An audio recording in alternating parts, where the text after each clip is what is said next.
everyone এতিয়া মই মাহৰ দালি পুৰা বইলিং কৰি আছোঁ আৰু গাহৰি মাংসটো ভাজি কৰি দিলোঁ আৰু এতিয়া চেম্বাৰ মাৰি দিওঁ এই তেল গৰম হৈ গ'লে চেম্বাৰ মাৰি দিওঁ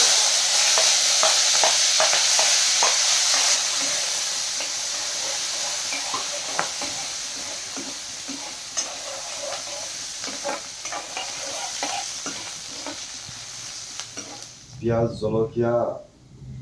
ইয়াত তেলত ফ্ৰাই কৰিলোঁ এতিয়া আকৌ মাটি দালি চেম্বাৰ মাৰি দিওঁ বেলেগ কেৰাহীত ইয়াত দি পেলাই চেম্বাৰ মাৰোঁ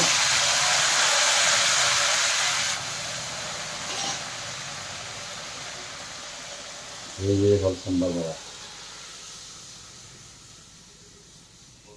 আদা পাতো দিলোঁ ধুনীয়াকৈ মাটি দালিটো চেন উঠে আদা পাত দি দিছোঁ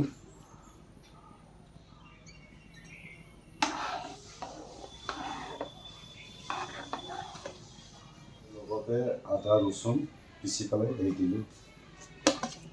তৰকাৰী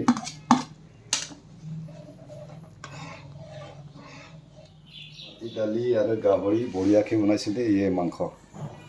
বঢ়িয়াকৈ বনাইছোঁ আজি খাই কিন্তু মজা লাগিব মাটি দালি আৰু গাহৰি